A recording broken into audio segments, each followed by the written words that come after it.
Et donc aujourd'hui, si on se retrouve donc dans le cadre des rendez-vous de Spot, c'est pour parler podcast avec Xavier qui va se présenter parce qu'il le fera encore mieux que ce que je peux le faire. Donc je vais arrêter mon partage tout de suite et je vais te laisser prendre la parole. Ça marche. Eh bien, écoute, merci beaucoup. Et puis, pour ajouter un petit mot sur Make Sense, moi, j'ai l'impression de pouvoir bénéficier d'un réseau, surtout de rencontres. Alors, j'ai moins via le réseau entrepreneur, mais via le réseau Make Sense en général. Et je trouve ça hyper agréable de pouvoir faire ce genre d'événements ensemble. Et donc, j'espère que vous apprécierez aussi. Je vous partage mon écran. Est-ce que c'est le bon que vous voyez? Yes. Eh bien, nickel. Hem, Avant de me présenter, puisqu'on va parler de podcast ce soir, j'aimerais vous poser deux trois questions. On a préparé un petit sondage avec Johanna juste avant. Hem, Est-ce que parmi vous, il y en a qui écoutent des podcasts régulièrement? Quand je dis régulièrement, c'est, au moins une fois par semaine. A priori, Johanna peut vous envoyer ce sondage directement via la discussion et vous pouvez répondre dessus. Donc n'hésitez pas à répondre et puis on va voir un petit peu où vous en êtes dans votre utilisation du média. On vous laisse 20 secondes.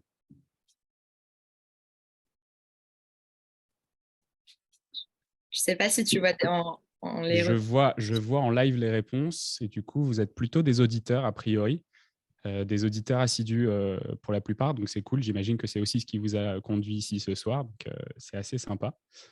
Alors, 13 qui ont répondu. Vous avez encore quelques secondes pour le faire. Et effectivement, vous êtes plutôt des auditeurs assidus tous les jours. Je pense que même moi, j'en écoute pas forcément tous les jours. Et pourtant, j'en écoute beaucoup. Et vous avez accès du coup aux questions suivantes. Donc, qui a pensé à lancer un podcast prochainement déjà? Qui a ça en idée très concrète? Ou est-ce que vous êtes juste venu chercher quelques petites billes de connaissances ce soir? Et la troisième question, c'était qui a déjà enregistré un épisode de podcast? Est-ce que vous avez déjà lancé votre propre podcast? Est-ce que vous êtes passé sur un podcast? Est-ce que vous avez déjà enregistré du contenu audio, que ce soit lié à votre activité ou à un projet perso? Je serais hyper content de le savoir aussi. Et vous êtes un bon nombre déjà, vous êtes plus de la moitié à avoir déjà enregistré un épisode de podcast. Ok, donc on tombe pas chez les newbies ce soir. Donc on va pouvoir aller dans du vocabulaire un peu plus technique si vous avez envie. N'hésitez pas à poser des questions. Si je suis trop terre à terre, on pourra rentrer dans du technique aussi. Trop bien. Eh bien, écoutez, 17 réponses sur les trois questions, ça me paraît vraiment pas mal. Merci d'avoir répondu. Je trouve ça hyper intéressant. Donc, vous avez tous globalement envie de lancer votre podcast. Vous êtes pour la majorité d'entre vous passés ou vous avez déjà enregistré un épisode. Et en plus, vous êtes tous des auditeurs. Donc, vous allez voir, vous représentez quand même bien l'entrepreneuriat en France aujourd'hui. Donc, pour me présenter rapidement, je m'appelle Xavier. J'ai lancé une agence de production de podcast qui s'appelle Eco Studio il y a presque 3 ans maintenant avec mon associé Jérémy qui a aussi son propre podcast sur l'immobilier. Lui, on vous en parlera un peu plus tard. Dans la vie, j'ai deux passions. Aujourd'hui, c'est l'audio et l'écologie. Et en fait, mon podcast sur l'écologie, aujourd'hui, il m'a permis, pour moi qui suis un amateur sur le sujet, très clairement, il m'a permis d'aller discuter avec des personnes qui sont des personnes complètement expertes de ce sujet.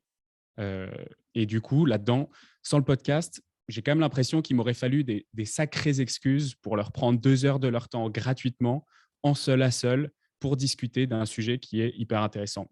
Et c'est là où je veux en venir avec ce webinaire, c'est que vous allez voir que les KPI qu'on donne à une entreprise, les KPI qu'on donne à un projet, correspondent pas forcément aux KPI réels de ce que vous allez retirer d'un projet de podcast.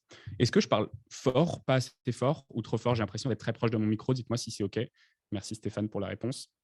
Euh, donc voilà, je vais vous parler de The Big Shift. Je vais essayer de vous parler avec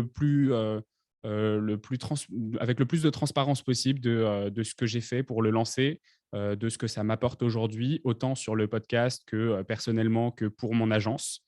Donc voilà, c'est un podcast que j'ai lancé en avril 2021. Donc il a eu 2 ans il y a quelques jours. Aujourd'hui, on a à peu près 20 000 écoutes sur le podcast par mois pour rester dans des stats un peu classiques qui donnent une bonne idée quand même du volume.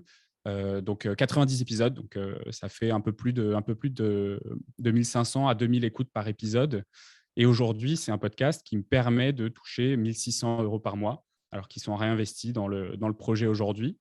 Euh, et donc, vous allez comprendre un peu comment ça fonctionne. Donc, ces conversations, c'est aussi ce qui porte l'activité des causes. Aujourd'hui, avec The Big Shift, et ça fait un bail, donc le podcast de mon associé Jérémy, on a à peu près 70% de nos acquisitions pour notre agence Eco Studio de production de podcasts qui viennent de ces podcasts-là. Donc voilà, vous allez comprendre un petit peu tous les enchaînements.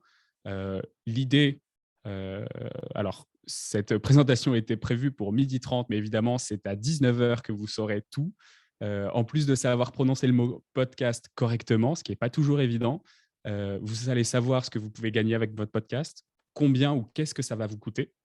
Parce qu'en fait, on parle de beaucoup des bénéfices directs qui sont le nombre d'écoutes, le sponsoring, mais on parle beaucoup moins des bénéfices indirects de la création d'un podcast. Et à la fin, on vous expliquera aussi comment rencontrer Michelle Obama. C'est générique, mais l'idée, c'est que vous compreniez qu'avec votre podcast, vous allez pouvoir faire exploser votre moyenne. C'est des mots de Mathieu Stéphanie. Si vous êtes des auditeurs de podcast, vous connaissez peut-être Génération de But Yourself, le podcast des entrepreneurs le plus écouté. L'idée de Mathieu, c'est comment est-ce qu'on fait pour augmenter sa moyenne, donc c'est-à-dire parler avec des gens qui sont plus intelligents que nous. Et aujourd'hui, c'est ce que je fais tous les jours avec The Big Shift. Et du coup, voilà, donc Michelle Obama ou la star de votre industrie, la star de votre secteur, en fait, vous aurez la possibilité de l'avoir grâce à votre podcast et c'est ça qu'on va vous expliquer. Alors, déjà, qu'est-ce que c'est que le podcast ? Comme le disent beaucoup de gens, c'est un contenu audio libre qui s'affranchit d'une ligne éditoriale comme on pourrait en avoir à la radio, qui va être un contenu sur lequel vous allez avoir un format qui va être parfois changeant en fonction de ce que vous souhaitez véhiculer, en fonction de votre humeur, en fonction de ce que vous avez envie de dire, des personnes avec qui vous allez parler. Donc, vous allez avoir un contenu qui sera libre, disponible à la demande, parce qu'aujourd'hui, c'est sur les plateformes de streaming, parce que vous allez pouvoir l'utiliser, le promouvoir, mais pas uniquement à sa sortie, mais aussi beaucoup plus tard dans le temps. Donc, en fait, c'est un contenu qui va être très long train, donc c'est-à-dire dans le jargon marketing, que vous allez pouvoir l'utiliser très longtemps. Déclinable à l'envie, vous allez assez vite comprendre, en fait, un épisode de podcast, ce n'est pas uniquement un épisode de podcast, c'est toute une myriade de contenus, et vous allez comprendre à quel point ça peut être utile pour un service marketing de s'appuyer sur le podcast pour créer du contenu. Et authentique et personnel parce que je vous déconseille, et ça je vous le dis très très vite dans cette présentation, si vous voulez créer le podcast de mon entreprise, ça ne marchera pas. Il faut créer le podcast d'une personne, il faut qu'il y ait quelqu'un qui soit capable d'incarner le podcast, qui soit capable de parler de lui, de sa personnalité, d'avoir une vraie ligne authentique et qui montre un peu qui vous êtes à votre audience. Et ça, c'est vraiment très, très important. Vous avez des marques qui sont magnifiques, des marques… donc là, on est chez Make Sense et ça me fait très plaisir de pouvoir parler de marques à impact. Goodvest qui ont un super projet pour transformer la finance et l'épargne des particuliers. Ils ont un podcast qui est brandé au nom de leur entreprise. Aujourd'hui, ce podcast a des difficultés à décoller, alors que Goodvest a une communication qui est superbe. Et donc voilà, il y a beaucoup de… Il y a des difficultés si on ne part pas avec les bonnes bases à créer un contenu qui sera grand public. Alors, pour vous donner quelques informations, et Johanna, d'ailleurs, je ne vous ai pas dit, mais si vous avez des questions, posez-les dans le chat assez rapidement. Johanna pourra me couper pour me dire, pour me poser des questions à votre place. Alors, si on vous donne quelques chiffres, aujourd'hui, en France, et je parle uniquement de la France, donc je ne parle pas de la francophonie, mais on a 17,6 millions d'auditeurs de podcasts. C'est 17% de plus que l'année dernière. L'année dernière, on en avait 50% de plus que l'année d'avant, et ça va continuer à augmenter. Donc aujourd'hui, le podcast, et vous le savez parce que vous en avez écouté ou parce que vous êtes déjà passé sur des podcasts, c'est un média qui prend beaucoup, beaucoup d'ampleur et qui devient indispensable. Et pourtant, vous allez voir, on me dit beaucoup que c'est déjà bouché, que c'est déjà un marché qui est mature, qu'il y a déjà un podcast qui existe sur mon sujet. Vous allez voir qu'en fait, ce n'est pas du tout aussi manichéen que ça et qu'il y a beaucoup d'opportunités qui se dressent pour ceux qui ont envie de se lancer. Une des raisons à ça, c'est parce qu'il y a une personne sur deux qui va écouter au maximum 3 podcasts. Imaginez le taux d'engagement de votre audience quand en fait la personne qui vous écoute, elle écoute vous et 2 autres podcasteurs uniquement.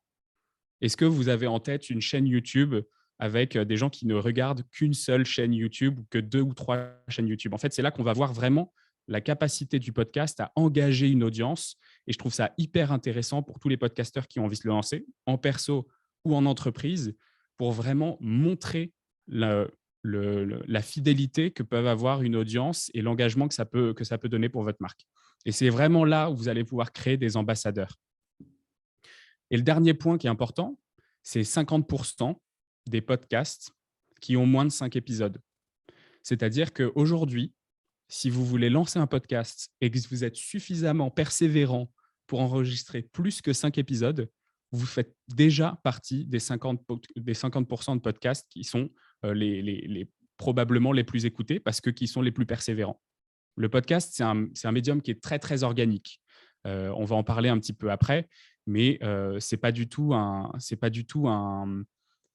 média qui va être immédiat, très court-termiste. On va créer quelque chose, on va créer un actif sur la durée. Donc évidemment, si vous créez 5 épisodes et qu'après vous vous arrêtez, vous allez perdre vraiment cet avantage. Si vous avez la possibilité de persévérer, et on va vous donner des clés pour réussir à faciliter cette production, à avancer vite et surtout à durer dans le temps. Vous allez voir que rapidement, aujourd'hui, les podcasts, ça fait un bail et The Big Shift, ils font partie des top 1% des podcasts, mais uniquement parce qu'on a continué et parce qu'on a produit du contenu. On n'a rien fait qui soit magique à part produire du contenu. Et c'est ça aussi que je voulais vous dire. Si on avance un petit peu, il n'y a toujours pas de questions, Johanna? J'en ai une. Peut-on écouter des podcasts à la radio? Je connais juste SoundCloud. Alors, en fait, il y a une différence à faire entre podcast natif et podcast replay. Aujourd'hui, la radio, donc il y a des émissions qui sont diffusées et qui sont ensuite enregistrées et rediffusées sur les plateformes d'écoute. Et donc, on compte les écoutes de 2 façons différentes. Nous, on parle essentiellement du podcast natif, c'est-à-dire du podcast, du contenu audio qui est créé spécifiquement pour être distribué directement sur le web, mais sans passer par une version live, entre guillemets. Donc, ça veut dire que c'est du contenu enregistré qui peut être modifié avant d'être écouté pour la première fois par les auditeurs. Donc, c'est surtout ça qu'on travaille aujourd'hui. Et l'idée vraiment, c'est de se dire, oui, on peut écouter de la radio aujourd'hui sur Spotify, sur Apple Podcast, en replay. Toutes les émissions la plupart des grandes émissions sont disponibles.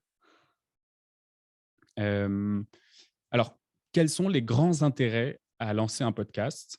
On a une recette qu'on a créée chez Ecose et qu'on diffuse dans la formation. On a une formation sur le podcast et dans lequel on tourne beaucoup autour de ces 3 piliers, de cette recette des 3 R, dont je vais vous parler et qui est très détaillée dans notre formation. Si vous pensez que le ROI du podcast peut être le même que celui d'une campagne Google Ads, donc c'est-à-dire un revenu immédiat, une notoriété immédiate, une acquisition immédiate, où vous allez pouvoir calculer un retour sur vos opérations marketing, en fait, vous vous trompez.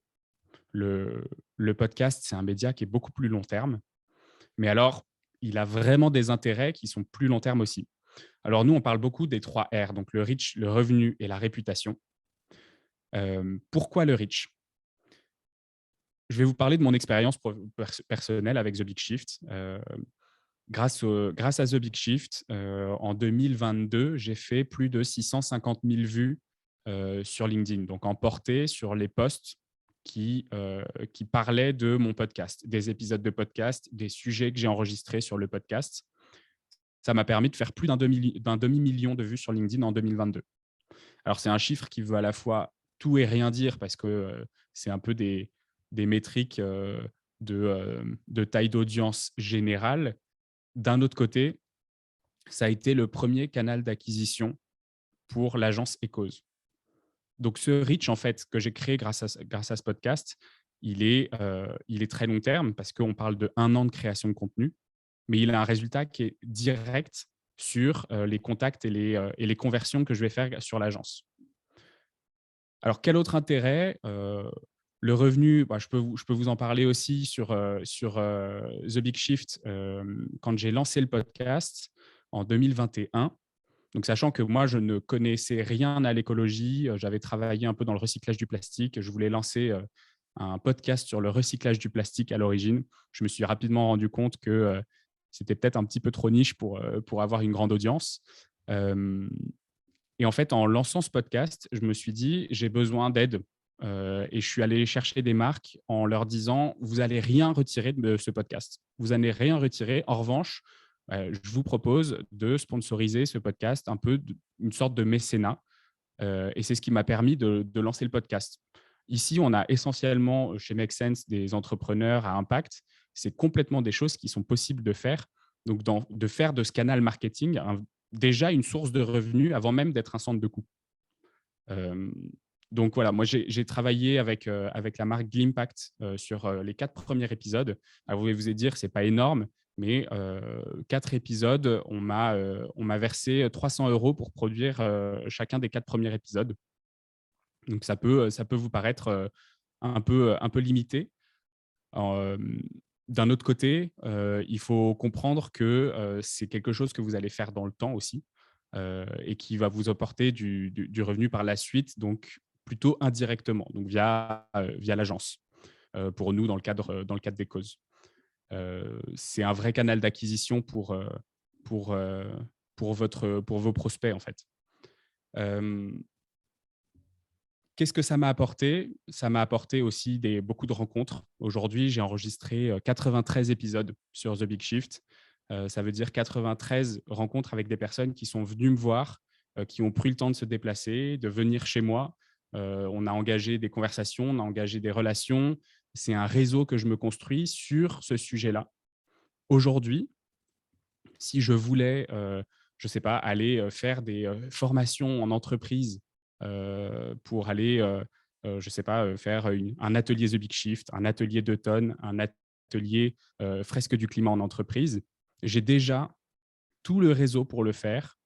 Et via le podcast, j'ai toute l'audience pour aller promouvoir cette activité. Aujourd'hui, j'ai 12 000 personnes qui écoutent le podcast. Ça fait 12 000 personnes qui sont capables d'aller dire à leur entreprise, je connais le podcast The Big Shift, je connais Xavier Seux, il va venir et j'ai la possibilité de l'amener pour faire une formation dans vos bureaux, etc. Et donc ça, en fait, c'est hyper fort comme canal d'acquisition. Donc voilà pour la recette des 3 R avec l'exemple de The Big Shift. Évidemment, je peux répondre à toutes vos questions là-dessus si vous en avez. Une. Yes. À quoi a servi ce mécénat? C'était pour acheter le matériel. Exactement. Exactement. Alors, on en parle un petit peu après du coût de lancement en fait, d'un podcast. L'idée, c'est aussi que quand j'ai lancé The Big Shift, je voulais en faire une vitrine pour l'agence Ecause. Et l'idée, c'était aussi de comprendre, nous, on est arrivé relativement tôt sur le marché, avec un marché qui n'était pas forcément très mature sur ce qu'on pouvait faire en termes de financement, donc de sponsoring ou de paiement à l'épisode, de coût par mille. Donc, comment est-ce qu'on vend un épisode de podcast? Comment est-ce qu'on finance une production? Donc, il y avait beaucoup de choses qui s'offraient à nous et c'était aussi une façon de tester le marché, de comprendre ce qu'on pouvait faire, de comprendre ce que les marques étaient prêtes à payer pour être associées à une production de podcast. Donc, voilà, c'est un peu un test. La vérité, c'est que quand on a lancé ça, on ne savait pas si ça allait fonctionner. J'étais déjà prêt à lancer The Big Shift et à faire des dizaines d'épisodes sans même avoir de revenus dessus. Aujourd'hui, nous, on a la chance d'avoir l'agence Ecause qui tourne et qui nous permettent de financer le podcast, qui n'est pas encore à 100% rentable, mais qui va le devenir dans les prochains mois. Mais voilà, du coup, c'était vraiment comprendre ce qu'on devait faire, acheter le matériel qui nous permet de le produire et surtout tisser des liens avec une marque. Parce qu'en fait, tisser des liens avec un sponsor, ce n'est pas uniquement transactionnel, c'est aussi relationnel. C'est aussi s'associer à une marque qui va probablement communiquer sur le podcast lors du lancement. Autant que moi, je l'ai fait sur leur marque, eux, ils ont communiqué sur le podcast. Donc voilà, c'est plus que des liens uniquement transactionnels. L'objectif, c'est vraiment de rencontrer une équipe, de pouvoir discuter d'un projet commun, d'une collaboration, et c'était aussi ça les gros enjeux. Trop bien. Euh, Il y a deux, trois autres questions. Tu veux les prendre maintenant ou tu veux ouais, continuer? bien sûr. Ok. Sur Facebook, j'ai posté un article qui comportait la photo d'un article. J'ai eu un avertissement pub déguisé. Est-ce que différent quand on parle d'un produit de sa marque via un podcast? Alors, j'ai pas tout à fait compris l'histoire de photos d'articles. En gros, j'ai posté un article qui comportait la photo d'un article, je pense d'un produit, et j'ai eu un avertissement pub déguisé. Est-ce que quand tu parles d'un produit dans ton podcast, ça fait pareil du coup? Un avertissement, mais je pense pas du coup. Ah, est-ce que du coup, on peut avoir une sorte d'avertissement au sponsoring déguisé Alors, on va y revenir hein, sur les différentes façons dont on peut monétiser un podcast. Euh, Aujourd'hui, c'est encore très artisanal la façon dont on upload nos audios sur les plateformes et on est complètement maître de ce qu'on met dessus. Alors, on est régi par les mêmes règles que les influenceurs, d'une certaine façon, aujourd'hui. Donc, si je mets en avant... alors moi, je m'interdis de mettre en avant des produits. Je ne mets en avant que des services parfaitement engagés et qui sont très en ligne avec les valeurs que je prône avec The Big Shift, donc un podcast sur l'écologie. Aujourd'hui, le sponsor qui est sur le podcast en ce moment, c'est Énergie d'ici, donc qui est un fournisseur d'électricité renouvelable locale. Et donc, quand je vais parler d'eux, je suis régi par les mêmes règles que les règles de l'influence, qui ont été d'ailleurs votées il y a quelques semaines récemment, notamment sur le. Alors, c'était sur les finances. Il me semble que c'était sur les investissements financiers ou la promotion de produits sans mettre que sans afficher que c'est un lien sponsorisé. Alors, si tu as posté cette photo sur Instagram, il me semble que tu peux dire ce post n'est pas sponsorisé et validé, mais du coup, c'est sur base déclarative, hein. Et du coup, c'est la même chose sur le podcast, c'est complètement sur base déclarative et on n'a pas de règles où on ne peut pas nous enlever notre audio des plateformes pour une mise en avant d'un produit spécifique, en tout cas. Trop bien, merci beaucoup. Bonjour, faut-il filmer ces enregistrements ou bien rester qu'en audio? Ah, ça, une grande question. On va en parler juste après. Donc, je répondrai à cette question dans un slide, je crois. Donc, on va passer à la suite. Parfait. J'en avais juste une dernière. Comment Ouais. avez-vous choisi la marque à contacter? Je crois que c'est quand tu parlais tout à l'heure du mécénat et ouais, pour acheter le matériel. Est-ce que c'est la même personne?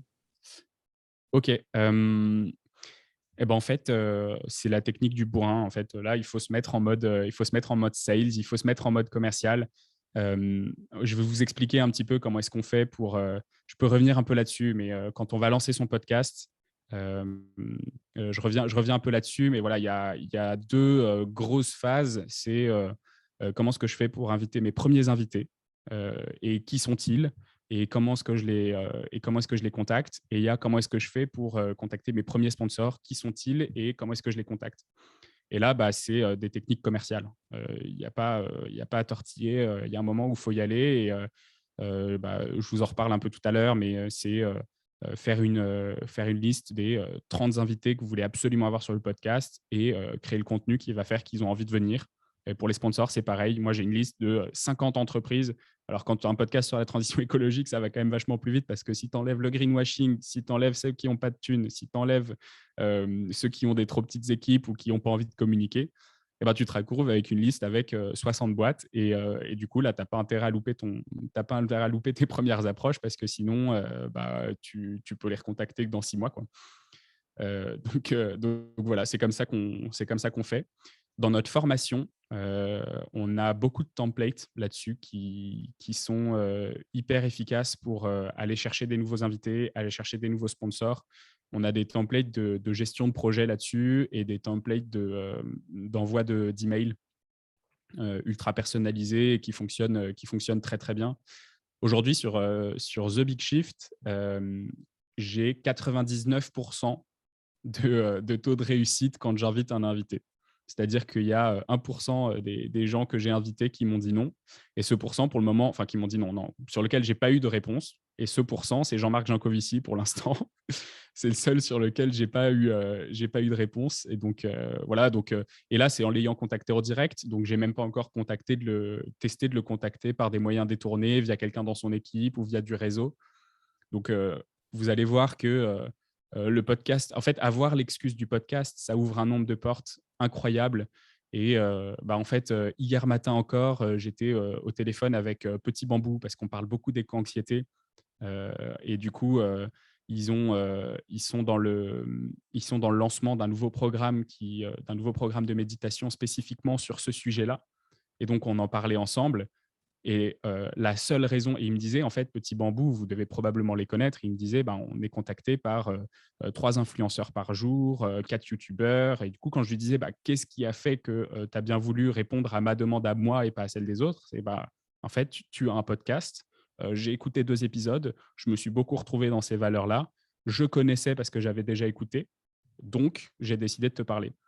Et donc, cette, cette transparence, ce contact et la façon dont on va animer notre podcast va vraiment faire beaucoup sur la façon dont on va pouvoir contacter des marques ou des futurs invités. Et je vous en reparle juste après. La question que tu posais tout à l'heure, alors je ne sais pas qui c'était, est-ce qu'il faut filmer ces interviews? La réponse est oui pour moi. Aujourd'hui, même si vous n'utilisez pas la vidéo, c'est dommage de s'en priver. Je trouve ça dommage de s'en priver.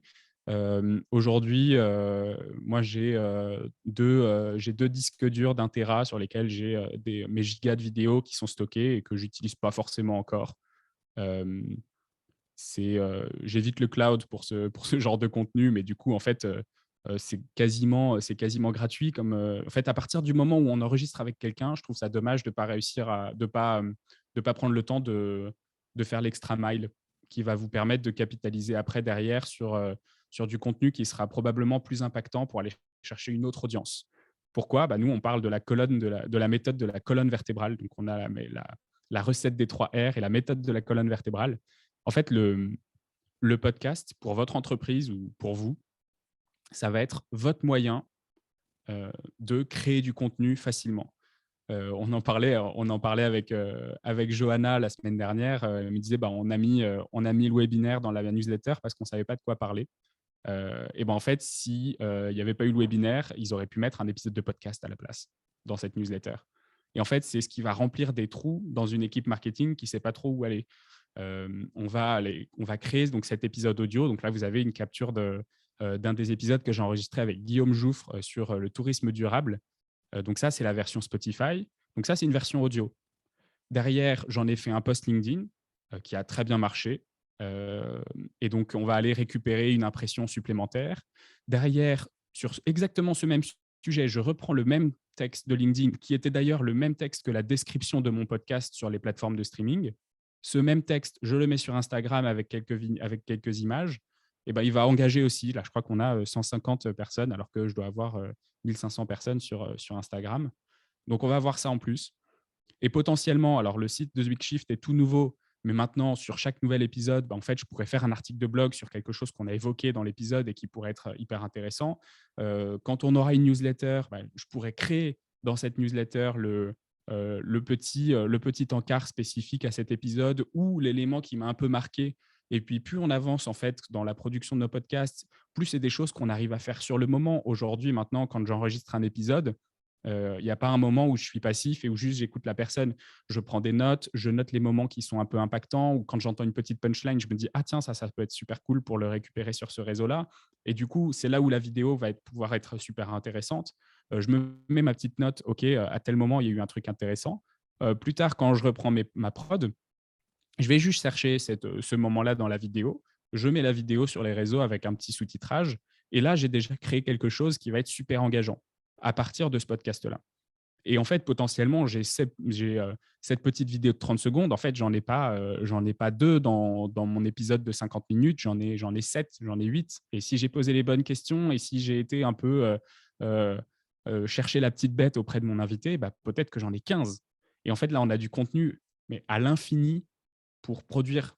Et j'entends beaucoup les équipes marketing nous dire on n'a pas forcément du temps ou la bande passante pour aller créer un podcast en plus de tout ce qu'on fait déjà. Et en fait, là, ce qu'il faut vraiment comprendre, c'est que le podcast que vous allez créer, ce n'est pas un truc en plus. C'est vraiment la base de ce que vous allez faire par la suite. Et en fait, de toute façon, vous allez écrire un article de blog. De toute façon, vous allez faire un post LinkedIn. En fait, pourquoi ne pas le faire sur la base de ce que vous avez déjà produit? Et en plus, souvent, on va se dire, ah ça, ce sujet-là, je le mettrais bien en article de blog. Oui, mais du coup, je ne vais peut-être pas faire la même chose sur mon post LinkedIn. Avec votre épisode de podcast, en fait, vous avez, même si ce n'est pas forcément exactement le même format, vous allez avoir toujours le contenu à publier sur tous vos supports. Et ça, je pense que c'est le plus fort, la déclinabilité du format, que ce soit sur de la vidéo et potentiellement, si vous filmez tout et que vous avez un bon setup, que c'est joli à regarder, vous avez juste une vignette à faire et puis vous mettez ça sur YouTube. Et ça vous fait votre truc supplémentaire. Ce que vous avez mis sur TikTok ou sur Instagram en Reel, vous allez pouvoir le mettre sur YouTube Shorts aussi. Et ce sont des codes qui sont un tout petit peu différents, mais qui sont quand même relativement similaires. Et donc, toutes ces choses-là, vous allez pouvoir capitaliser dessus et aller très, très vite dans la production de contenu. Alors évidemment, il y a des choses à apprendre là-dessus. Nous, on a passé, donc ça fait 2 ans qu'on a lancé The Big Shift. On a lancé, ça fait un bail, le podcast de Jérémy il y a presque 3 ans. C'est des choses qu'on a compris il y a 1 an. On a mis 2 ans à itérer, à faire des bêtises. Là, vous voyez l'épisode de Guillaume, j'avais filmé, mais en fait, au lieu d'appuyer sur enregistrer, j'ai juste arrêté l'enregistrement au moment où on a commencé. Ce qui m'a manqué. Donc, j'ai jamais eu de vidéo sur cet épisode-là. Bon, c'est des bêtises qui arrivent.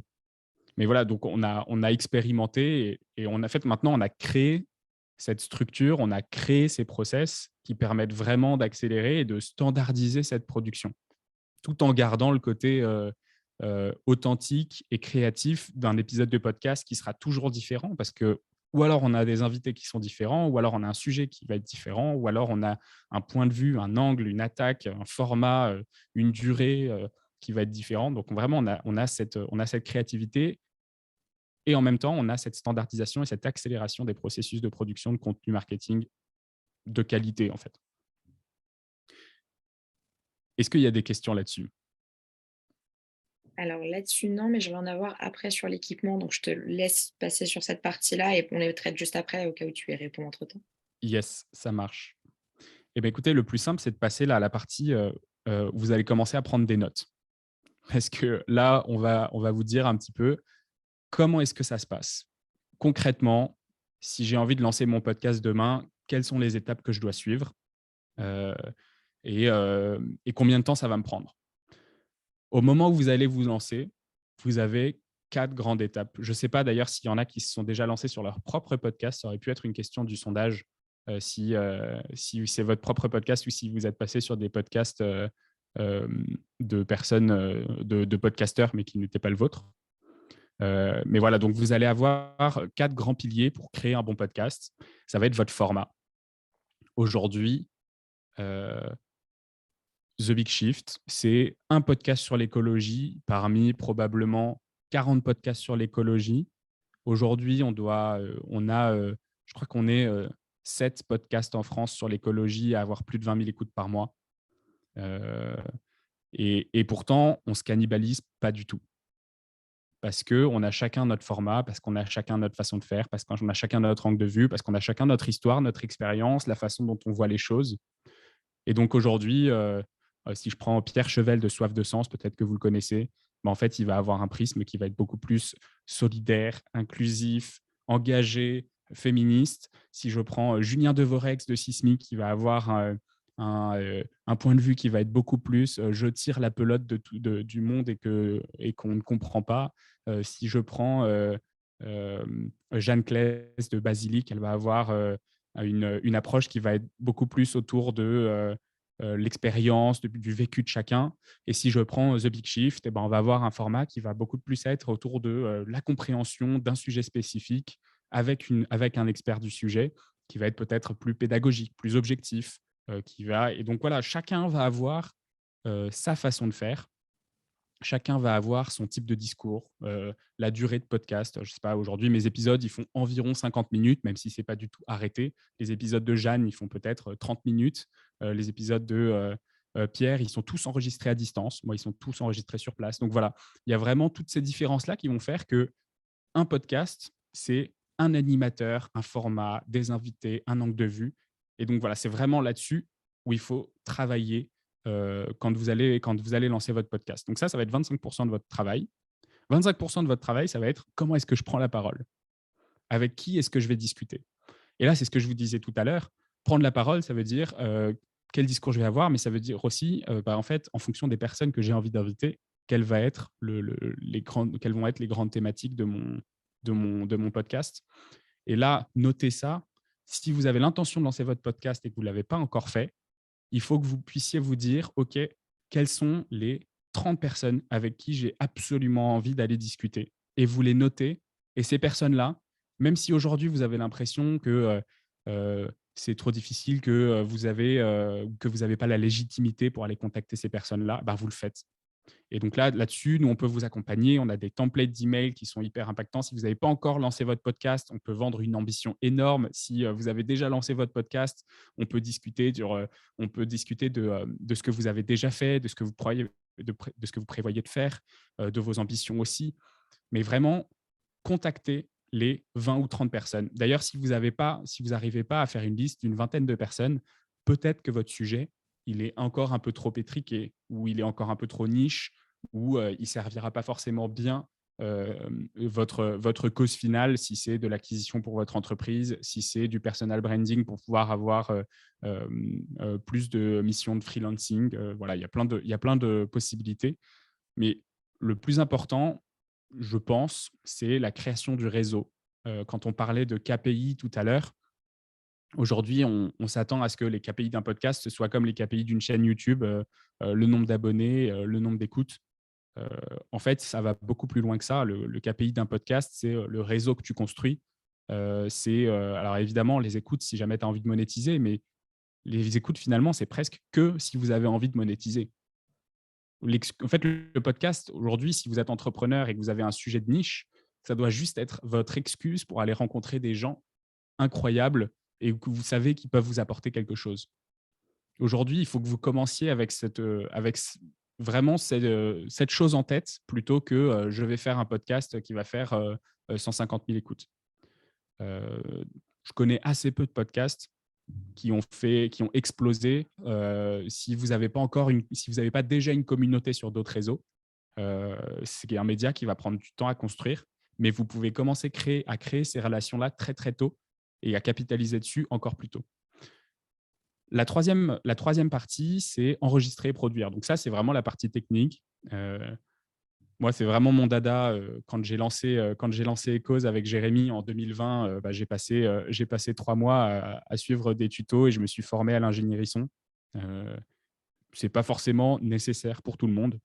Il y a beaucoup d'outils aujourd'hui. On en parle beaucoup dans notre formation parce qu'on forme du coup les gens qui veulent lancer leur podcast à savoir produire parce que c'est hyper important pour les plateformes de streaming d'avoir les bonnes qualités audio pour ne pas être dégradé ensuite dans les classements. Ça fait partie vraiment de la qualité du référencement, la qualité de l'audio. Et donc aujourd'hui, pour vous détailler, vous avez 3 possibilités quand vous lancez votre podcast. Ou alors vous apprenez la technique basique d'enregistrement et de production, donc c'est-à-dire post-production. Ça veut dire connaître les outils de base de production audio qui incluent la compression, l'égalisation, la normalisation, etc. Ou alors vous déléguez, ou alors vous enregistrez dans des conditions qui sont de suffisamment bonne qualité. Et ça, je vous recommande, quoi qu'il arrive, d'essayer de faire ça le maximum. Vous enregistrez dans des conditions qui vont vous permettre d'automatiser cette production avec des intelligences artificielles qui commencent à être au niveau. Quand il y a des bons enregistrements, les intelligences artificielles commencent à être au bon niveau pour le traitement de l'audio. Et donc là, je vais vous donner le petit outil un peu magique si jamais vous ne le connaissiez pas et que vous avez déjà lancé votre podcast. Cherchez Auphonic, Auphonic. Et si vous avez des audios de suffisamment bonne qualité, Alors, c'est un outil qu'il faut apprendre à prendre en main parce qu'il reste un peu complexe dans certaines nomenclatures, mais ça peut être intéressant pour commencer. Donc voilà pour l'enregistrement, la production. Je pourrais vous parler du matériel. Vous avez différents types de matériel si vous voulez enregistrer à distance, si vous voulez enregistrer sur place. On recommande la plupart du temps des micros. En fait, vous avez tout un tas de micros sur le marché. Vous avez tout un tas de micros à condensateur, des micros dynamiques, des micros cardioïdes. La vérité, c'est que pour un podcasteur, il y a besoin d'un micro dynamique, un bras, une bonnette, un enregistreur et vous êtes bon. Alors, évidemment, vous allez avoir une offre pléthorique aussi là-dessus sur chacun de ces formats. Si vous avez des questions là-dessus, je pourrais y répondre, mais là, on ne va pas épiloguer parce que ça risque de prendre un peu de temps et qu'il nous reste 10 minutes. Mais voilà, donc n'hésitez pas à nous contacter derrière, on peut vous aider largement dessus. Et le troisième point, qui est probablement celui qui va vous prendre un temps similaire aux autres au tout démarrage, mais qui va vous demander un temps beaucoup plus important par la suite, c'est diffuser et promouvoir. Il y a un vrai gap entre ce qu'on faisait au tout début. Moi, si je devais refaire un podcast aujourd'hui, si je relançais un podcast de zéro, sans communauté, sans rien, je passerais beaucoup plus de temps sur la création de contenu à partir de cet audio. Et c'est ce qu'on disait tout à l'heure. En fait, ce n'est pas du temps perdu parce que de toute façon, c'est du contenu que j'aurais créé par ailleurs pour mes réseaux, pour le marketing Eco Studio. Et en fait, c'est vraiment le temps qu'il faut passer là-dessus pour faire grandir une audience si c'est votre objectif. La promotion du contenu, donc via du micro-contenu vidéo, d'où l'intérêt d'enregistrer aussi en vidéo tous ces épisodes. La promotion sur la cross-promotion, donc la promotion sur d'autres podcasts, la promotion sur des sites internet de médias, par exemple, donc réussir à se faire référencer à plusieurs endroits sur Internet. Donc voilà, tous ces éléments-là, aujourd'hui, une fois que tout le reste a été créé, en fait, le format, il est créé, donc ça, aujourd'hui, ça prend plus de temps. Prendre la parole au fur et à mesure, ça devient une habitude, c'est de plus en plus simple. On a parfois même des structures qui reviennent et qui sont plus faciles à mettre en place. Enregistrer et produire, en fait, c'est la partie qui va qui va être très très simple parce que du coup, l'enregistrement, ça va être un rendez-vous avec quelqu'un. Donc, j'ai du mal à le compter dans la partie travail, prise de temps, parce que pour moi, à chaque fois, c'est vraiment un moment découverte, passion. La production, si elle est automatisée, c'est quelque chose qui se fait assez bien si vous avez les bons process. Encore une fois, là, il y a vraiment quelque chose de vraiment important à mettre sur les process pour accélérer très, très vite. Nous, on a mis à peu près 1 an à établir les bons process pour nos podcasts personnels The Big Shift et Ça fait un bail, et aussi pour les podcasts de nos clients qu'on accompagne avec l'agence. On a mis 1 an à créer les bons process. Et du coup, vraiment, la diffusion et la promotion, c'est ce qui va prendre le plus de temps par la suite. Alors, combien est-ce que ça va vous coûter ? Si on redémarrait aujourd'hui, je pense que ça nous coûterait beaucoup moins que toutes les erreurs qu'on a fait au début, les mauvais enregistrements, les cartes SD qui ne fonctionnent pas, etc. Mais le podcast, ça va vous prendre du temps. Ça ne va pas vous prendre de l'argent. Aujourd'hui, si vous enregistrez sur place avec un invité, pour 600 €, vous avez le même matériel qu'un studio de prod et vous avez la capacité de faire des épisodes qui sont, en tout cas, qui auront une qualité à s'y méprendre avec un contenu professionnel.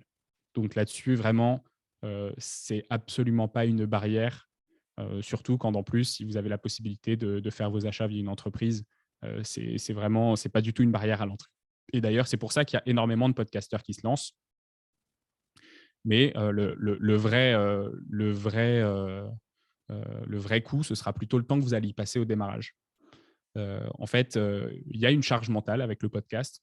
C'est produire du contenu régulièrement, c'est avoir des invités qui sont prêts à venir sur le podcast. Alors moi, je produis un épisode par semaine. Donc, ça veut dire que j'ai quelqu'un qui vient chez moi à peu près une fois par semaine, parfois par batch de 2-3. Et du coup, voilà. Mais j'essaye d'avoir toujours 6 à 7 semaines d'avance sur la production du contenu. Et c'est cette charge mentale-là qui est peut-être le plus important. Et voilà, ça aussi, en fait, c'est des choses qui peuvent s'automatiser sur la création d'idées, sur la création de brouillons. Moi, je compte beaucoup sur mon réseau, sur mes amis, sur mes clients pour me donner des idées. Et donc voilà, en fait, ça permet aussi de créer ces liens-là. Donc c'est vraiment ce qui est le plus impactant. Et encore une fois, en fait, est-ce que c'est vraiment quelque chose qu'on peut imputer uniquement au podcast? Je pense pas, parce que du coup, en découle toute la stratégie marketing de l'entreprise. Donc c'est vraiment, en fait, c'est vraiment comme si on faisait ce brainstorming de, qu'est-ce qu'on va publier ce mois-ci? Qu'est-ce qu'on va faire ce mois-là? Voilà, c'est un peu les grandes lignes de ce que ça peut vous coûter. Est-ce qu'il y a des questions, rapides à ce stade ou pas? J'en ai d'autres sur l'équipement. Juste, j'ai une question sur, Ouais. question pratique sur le lancement et le choix des invités. Tu as fait du distanciel, payer les déplacements des concernés et cetera. Quand les invités ne sont pas équipés d'un bon micro et que le son n'est pas top, ça rend mal. Ouais, je suis bien d'accord. Juste, Johanna, est-ce qu'on a le droit de dépasser de quelques minutes ou pas? On peut se le permettre. OK, ça marche. Bon, j'espère qu'on perdra pas trop de monde parce qu'il y a vraiment des surprises à la fin.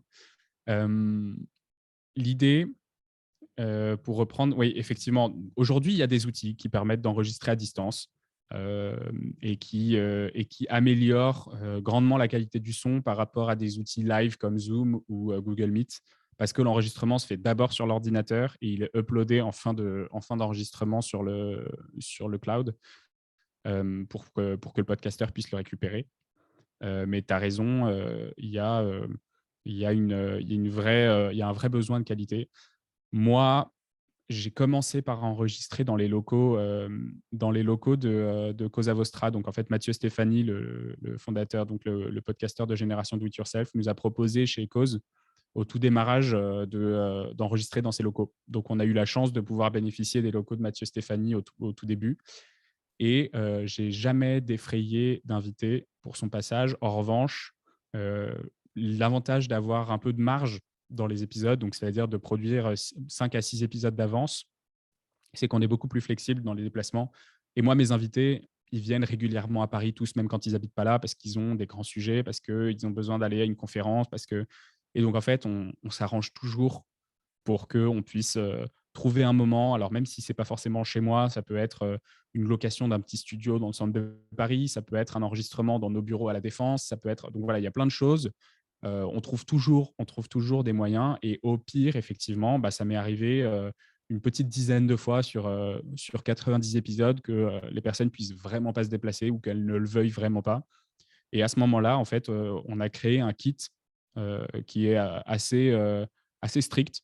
Et là, je me permets toujours de dire à mon invité, «Écoute, non, la qualité ne va pas, on réenregistre à un autre moment ou alors on arrête».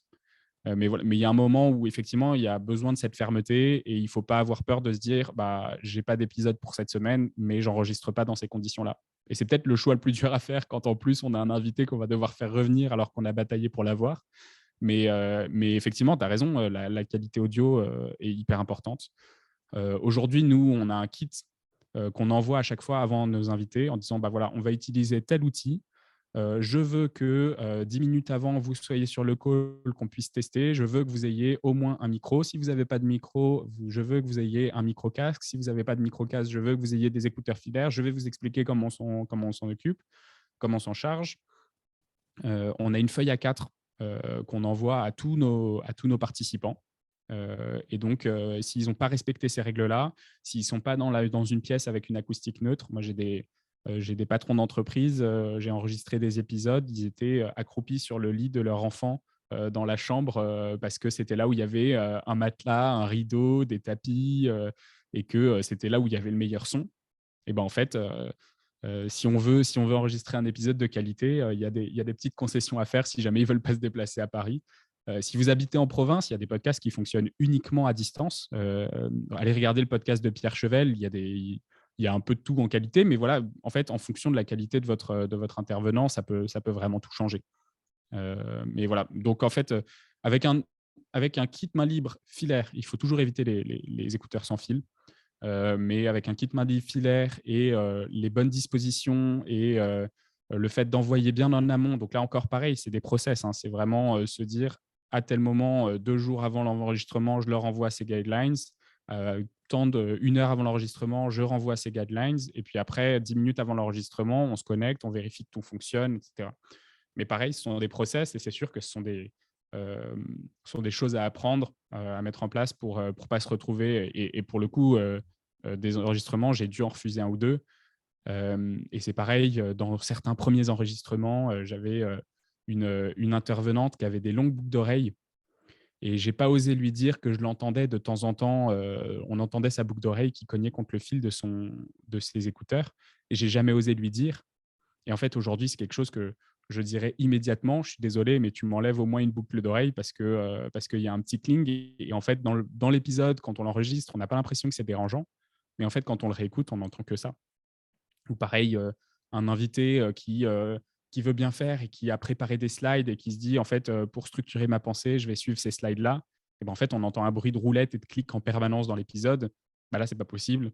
Et en fait, aujourd'hui, je dirais, bah, en fait, non, désolé, on fait du sans slide, essaye de te souvenir du maximum de ce que tu peux, mais je veux pas de ces bruits-là. Donc voilà, à distance, il y a vraiment un peu de fermeté à avoir. Et c'est aussi pour ça que je préfère enregistrer sur place, parce qu'en plus du petit café qu'on peut prendre, de tisser des vrais liens, parce qu'évidemment, si on enregistre à distance, on est un peu là, on se connecte pour l'enregistrement, on se déconnecte une fois que c'est fini, et puis on s'arrête un peu là. Sur place, ben, ou alors on va déjeuner, ou on prend un petit café, on discute une heure après, il y a des relations qui se tissent, qui se créent dans le cadre… en fait, nous qui avons des podcasts dans le but quand même de créer une acquisition pour notre agence à côté, c'est hyper important de pouvoir tisser ces liens-là. Et c'est aussi pour ça que je pense que le podcast, ça a vraiment un intérêt supplémentaire quand on peut le faire sur place. Désolé pour cette réponse un peu longue. Je te laisse finir et on prend les dernières questions à la fin. Yes, ça marche. Une fois qu'on a dit tout ça, pour bien démarrer son podcast, vous avez l'impression que vous êtes quand même un certain nombre à être déjà passé sur d'autres podcasts, mais c'est déjà le meilleur moyen pour préparer le lancement de votre propre podcast. En fait, vous allez créer des relations avec des podcasteurs et ces podcasteurs-là, ce seront déjà vos premiers ambassadeurs quand vous allez lancer votre podcast.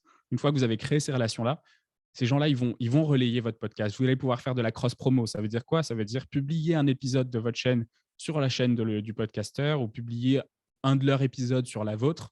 Et en fait, les communautés s'additionnent. Il y a jamais de… Aujourd'hui, on n'a jamais observé… Moi, je partage des épisodes de Soif de Sens, je partage des épisodes de Sismic, je partage des épisodes de Basilic. On n'a jamais observé de cannibalisme. Aujourd'hui, c'est vraiment du win-win dans ce partage de communauté. Donc, n'hésitez pas à trouver les podcasteurs qui sont un peu sur votre ligne éditoriale ou sur des sujets en commun et rencontrez-les et faites des choses ensemble. C'est vraiment hyper important. Quand vous créerez votre podcast, vous serez hyper content de pouvoir avoir ces feedbacks-là. Donc, le sponsoring, et là, je ne le prends pas du côté podcasteur qui va demander à une marque, mais du côté marque, donc annonceur, qui va aller proposer à des podcasteurs. Si vous avez une marque et vous avez un petit budget marketing, allez vous renseigner sur les podcasteurs qui peuvent éventuellement vous faire un peu de promotion. Vous allez vous rendre compte qu'en fait, par rapport à de la vidéo, par rapport à du Google Ads, c'est des audiences qui sont ultra ciblées, avec un marché qui est encore assez jeune. Il me semble qu'il y a 30 millions qui ont été dépensés en sponsoring de podcasts l'année dernière en France. Aux États-Unis, on est déjà au milliard. Donc, il y a un marché qui va exploser dans les prochains mois, dans les prochaines années. Et aujourd'hui, l'avantage, c'est que du coup, le coût pour les annonceurs est encore assez limité. Donc, si c'est quelque chose que vous voulez tester pour aller comprendre comment fonctionne le marché, aujourd'hui, avec des coûts par 1000, donc ça veut dire un coût pour 1000 écoutes sur le podcast, vous pouvez être sur des audiences qui sont très ciblées. Donc, par exemple, sur l'écologie, moi, je propose des CPM autour de 70 à 80 à mes annonceurs, alors que sur des audiences très, très ciblées comme ça, on pourrait déjà être à 150 aux États-Unis. Donc, voilà, il y a vraiment un truc à créer là-dessus. Donc, si vous avez des budgets marketing, testez cette solution-là. Ensuite, il y a la régie publicitaire audio. La régie publicitaire audio, c'est du sponsoring, mais automatisé. C'est-à-dire que vous ne savez pas trop sur quel podcast vous allez passer. Vous savez globalement sur quel type de podcast alors, vous pouvez faire de l'exclusion, c'est-à-dire je ne veux pas passer sur tel type de podcast ou sur tel type de podcast. Vous pouvez faire des choix généraux. Je veux passer sur tel type de podcast. Et donc là, c'est des spots de 30 secondes, des spots publicitaires qui vont arriver sur les chaînes audio. Évidemment, les CPM sont beaucoup moins élevés. On tourne plutôt autour de 12-13.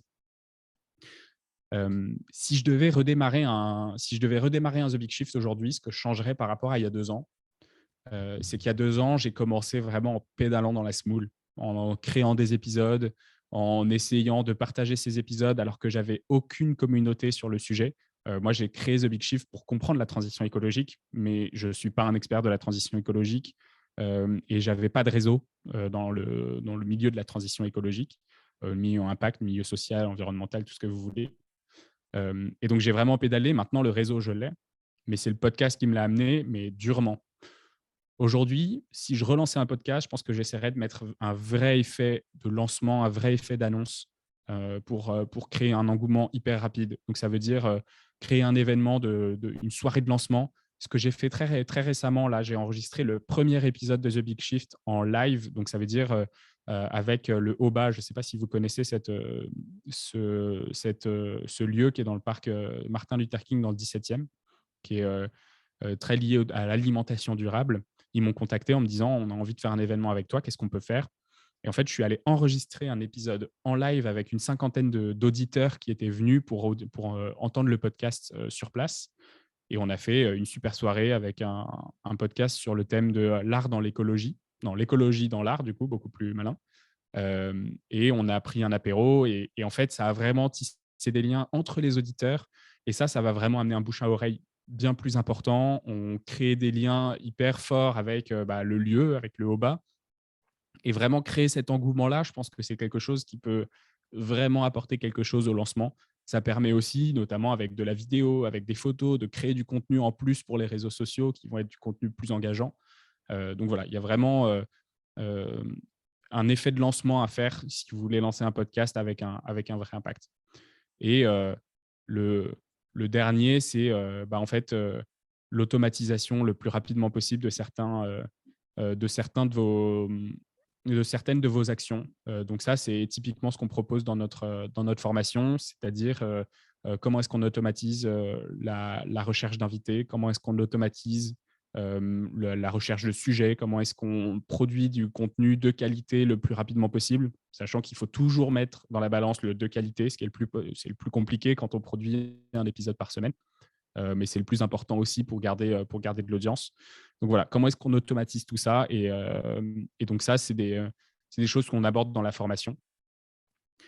Et avant de vous présenter rapidement la formation, je voulais juste du coup vous proposer donc pour tous ceux qui ont participé à ce webinaire, de recevoir un template d'invitation, donc c'est-à-dire le mail de base à personnaliser pour aller chercher vos premiers invités.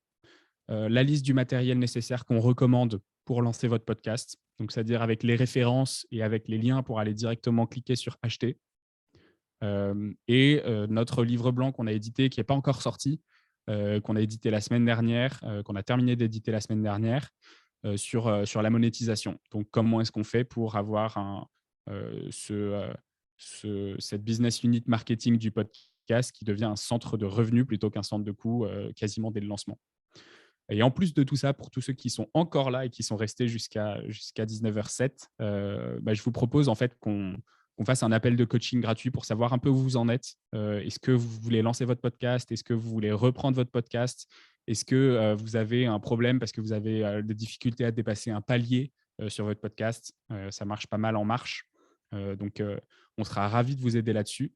Le plus simple, c'est, et je vais avoir besoin de votre aide là-dessus parce que c'est le premier webinaire qu'on organise, ce serait de répondre à ce formulaire que je vais vous envoyer tout de suite. Hop. Et je vais vous laisser 1 minute pour rejoindre le formulaire sur ce lien. Et l'idée, c'est que vous puissiez nous donner un peu votre feedback sur ce webinaire pour qu'on puisse en fait s'améliorer pour les fois prochaines et aussi préparer des échanges téléphoniques avec ceux d'entre vous qui le souhaitent. Trop bien, je pourrais renvoyer le lien demain, si tu veux, dans mon mail, de retour à tous les participants. Excellent, Ça va. magnifique. Et du coup, pour terminer, voilà, je voulais vous présenter rapidement tout ce qu'on a dans notre formation. Dans le module 1, on parle essentiellement de cette introduction au podcast, de comment est-ce qu'on fait pour jouer sur le personal branding, comment est-ce qu'on crée le podcast. Donc, nous, c'est toute l'étape qu'on appelle le podcast design, donc cette structure aussi bien sonore, l'identité sonore, donc avec de la musique, avec votre introduction, comment est-ce qu'on fait pour créer vraiment une ligne éditoriale. On parle aussi des bases du SEO, ce qui est hyper important dans la nomenclature des titres, des descriptions. On parle beaucoup de SEO pour les blogs, mais en fait, les plateformes de streaming ont des algorithmes qui sont quasiment aussi puissants que les algorithmes des réseaux sociaux. Et donc, en fait, pour être bien référencé, pour avoir des podcasts qui remontent assez facilement, c'est hyper important d'aller chercher les bons titres, les bonnes descriptions, les bons liens, d'être présent au bon endroit, d'être dans la bonne catégorie de podcast. Donc voilà, on a tous ces outils-là qui sont dans ce premier module. Notre formation, c'est une formation en 30 jours. L'idée, c'est qu'en fait, si vous n'avez pas encore lancé votre podcast, c'est que dans 30 jours, vous soyez en mesure de le faire. Et pour ça, en fait, on a un appel toutes les semaines pendant 30 jours. Donc, on a 4 appels où on va à chaque fois revoir chaque module. On vous prépare, on vous demande de faire vos devoirs et on vous engueule si vous ne les faites pas. Et donc, vous faites module par module et on vous accompagne chaque semaine avec une session coaching d'une heure ou plus pour vérifier que vous êtes bien sur les bons rails pour lancer votre podcast en moins d'un mois. Le module 2, il tourne autour de toute la partie enregistrement, production, donc les outils. Comment est-ce qu'on fait pour avoir un audio de qualité? Comment est-ce qu'on fait pour ne pas se faire retoquer par les plateformes? Donc, pour avoir une sorte de baisse de baisse de la croissance de l'algorithme à cause d'une mauvaise qualité audio, par exemple. De toute la partie gestion de l'interview. Dans notre module 3, on va parler plutôt de la partie technique, donc des plateformes de streaming et de la diffusion. Donc, comment est-ce qu'on fait pour promouvoir son contenu? Quels sont les process qu'on doit mettre en place pour créer du contenu vite et bien? Et comment est-ce qu'on fait pour le diffuser? Donc, les différentes plateformes, les hébergeurs, les flux RSS, les agrégateurs, les plateformes de streaming, comment est-ce qu'on fait pour créer des comptes sur tous et suivre ces comptes sur Apple Podcast, Spotify, Deezer, Google Podcast, Podcast Addict et toutes les autres plateformes. Et le module 4, il est tourné plutôt sur la partie analyse de résultats. Qu'est-ce que je tire de mon podcast? Comment est-ce que je fais pour avoir une valeur ajoutée supplémentaire? Quels indicateurs je dois suivre pour valider que mon podcast est bien une réussite? Nous, on a l'avantage d'avoir lancé 20 podcasts de clients depuis moins d'un an. Donc, on commence à très bien connaître les différentes statistiques qui permettent de juger si un podcast est sur la bonne voie ou s'il y a des modifications à prévoir assez rapidement. On a les stats en fait de lancement de 20 podcasts. Donc, on sait très bien mesurer maintenant ce qui est un lancement référence, ce qui est un bon lancement, ce qui est un lancement qui a besoin d'être amélioré. Donc voilà, on peut vous aider vraiment là-dessus. N'hésitez pas à répondre à ce questionnaire et à prendre un rendez-vous avec nous. Vous pouvez aussi le faire directement via le site EcoStudio. On a un formulaire qui permet de prendre rendez-vous. Le dernier point que je voulais vous dire, c'est vraiment, merci Valentin pour l'ajout des petits dollars sur le. Vous pouvez devenir le podcasteur numéro 1. Ce que je vous disais tout à l'heure, c'est que chacun a sa ligne éditoriale.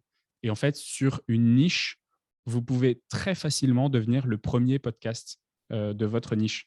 Aujourd'hui, The Big Shift, c'est le premier podcast, la première ressource tech pédagogique la ressource tech audio pédagogique sur l'écologie. Et pourtant, il y a des podcasts qui sont plus écoutés. Mais si on veut des informations objectives, concrètes, pédagogiques sur le sujet, bah, c'est ce podcast-là. Et en fait, en fonction de votre ligne éditoriale, vous aurez toujours la possibilité de vous placer vraiment en numéro 1 avec une audience ultra fidèle. Voilà, merci de m'avoir écouté aussi longtemps. Si vous avez des questions, évidemment, je suis encore disponible là pendant quelques minutes. Pas de souci. Trop bien, merci beaucoup Xavier. J'en ai une qui est hyper intéressante, qui a été posée il y a un petit bout de temps depuis tout à l'heure, je la repousse. Bonjour, trouves-tu pertinent de lancer un podcast alors que la stratégie de notre activité et nos offres ne sont pas encore claires? Et le podcast est là pour nous aider à clarifier notre positionnement. Et si oui, comment avoir un message et une ligne édito claire au début pour parler à notre cible? Alors, le podcast, ça fera pas un effet bombe atomique. Donc, en fait, il faut le lancer tout de suite. Je disais, moi, je veux faire si je devais relancer le podcast, je referais un effet lancement. En revanche, ça ne vous empêche absolument pas d'aller enregistrer les 4 premiers épisodes, 5 premiers épisodes, 6 premiers épisodes, même si vous voulez avoir un peu d'avance, et de commencer à créer du contenu autour de votre future vision. Vous serez jamais, enfin, je pense pas, ça me paraît improbable d'être desservi par la production d'un podcast. Je pense que de toute façon, en fait, l'audience, elle arrive aussi parce que vous allez créer. Si vous avez besoin du podcast pour clarifier votre offre, en fait, enregistrez-le tout de suite. A priori, je pense que nous, on avait nos podcasts qui étaient prêts bien avant notre offre. Ça, c'est très clair. Et d'ailleurs, on a mis du temps à savoir comment est-ce qu'on voulait parler des causes dans nos podcasts The Big Shift et Ça fait un bail, et aussi dans les podcasts de nos clients. Mais a priori, enfin, c'est même pas a priori, c'est ma réponse, c'est plutôt le mieux. En fait, tout ce qu'on lance maintenant, c'est du gain de temps pour plus tard. Foncez. Trop bien, merci beaucoup. Et il y en avait deux autres, il me semble. Tu parles de marque et d'entreprise pour la monétisation. Qu'en est-il si l'on fait intervenir des individuels / des citoyens sur notre thématique? Alors, les intervenir en les faisant payer, c'est ça? Je suis pas sûr d'avoir. J'ai pas la Alors, moi, sur le podcast, je fais intervenir, donc je disais, c'est un podcast pédagogique. Donc, il y a des podcasts sur des entrepreneurs où ils font venir des entrepreneurs qui parlent de leur entreprise. Moi, la plupart du temps, sur mon podcast, c'est des chercheurs, c'est des experts d'un sujet, c'est des journalistes, mais qui ne sont pas forcément adossés à une entreprise en particulier. Donc, non, il n'y a absolument aucun problème à aller chercher. Il n'y a absolument aucun problème à aller chercher des gens qui ne sont pas des marques. Moi, mon conseil, c'est quand même d'aller chercher des gens qui ont la possibilité de partager votre contenu avec une communauté, donc que ce soit sur n'importe quel réseau. Donc, si c'est des experts qui partagent beaucoup leur point de vue sur Twitter ou sur LinkedIn ou sur Instagram, d'aller vous coller aussi un peu à leur ligne éditoriale et donc enregistrer avec eux, et ensuite de publier du contenu sur le réseau sur lequel ils sont les plus actifs. Mais je vais chercher plutôt des marques sur la partie sponsoring parce que une personne seule a peut-être moins le budget pour sponsoriser un podcast. Mais il y a, et encore une fois, le podcast, c'est un média qui est très, très libre. Donc, vous faites ce que vous voulez. Vraiment, si vous avez envie d'inviter un pote, si vous avez envie d'inviter quelqu'un qui parle une langue étrangère à un moment, si vous avez envie d'inviter j'en sais rien, moi, votre famille, ou que ce soit un expert, ou que ce soit un entrepreneur, ou que ce soit même quelqu'un qui ne donne pas son nom et qui donne que le nom de sa marque, il n'y a aucun problème. Moi, il y a juste une chose que je ne fais pas, et il y a très, très peu de podcasts qui le font. Je vous déconseille de faire payer les gens pour venir sur votre podcast. Il y a une grosse, grosse différence entre une marque qui vient sponsoriser votre podcast et que vous allez mettre en avant, et le fait de payer pour venir payer sur votre podcast, parce que ça enlève toute l'objectivité d'une discussion, toute la transparence d'une discussion. Donc voilà, ça c'est quelque chose qui, quand vous lancez votre podcast, la plupart des podcasteurs vous le diront, surtout ne faites jamais ça, et je vous déconseille de le faire aussi. Trop bien, tu as eu un retour, merci, ça répond à ma question. Finalement, ce que j'en retire, c'est pas besoin du côté entreprise, mais l'importance d'une communauté pour relayer, même au niveau individuel. Exactement. Trop chouette. Et j'en avais une dernière et après on va se quitter. Ah oui, on a bien dépassé le timing au final. Ouais, mes excuses. Aucun problème. À quoi sert l'application Ferrit? Je connais pas du tout. Ça s'écrit comment? J'allais regarder rapidement. F-E-2-R-I-E-T. U-I-T-E. Je suis fatiguée moi ce soir. Alors, F-E-2-R-I-T-E. I-T-E.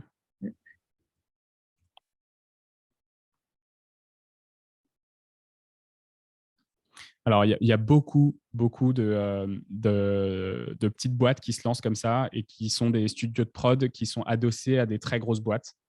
Donc, par exemple, en fait, si vous allez voir Spotify, ils ont acheté Megaphone, ils ont acheté Anchor, ils ont acheté une autre boîte dont je ne me souviens plus du nom. Apple Podcast, du coup, apparemment, ils ont acheté Ferrit.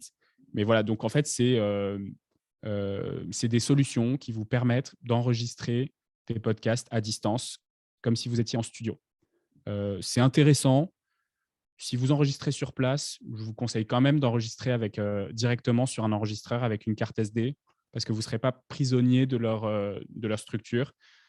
Si vous passez par Ferrit, qui a l'air d'être une filiale d'Apple Podcast, c'est possible dans les algorithmes d'être peut-être un peu descendu sur Spotify ou sur Apple Podcast. Je sais que par exemple, si on passe sur Anchor, qui est Spotify for Podcaster aujourd'hui, mais qui du coup est très lié à Spotify, on a des rumeurs parmi les podcasteurs qui disent que Apple Podcast, si ils voient qu'on a créé par ça et qu'on est hébergé sur ces plateformes-là, peut éventuellement réduire un peu la qualité de l'algorithme pour pousser ces podcasts.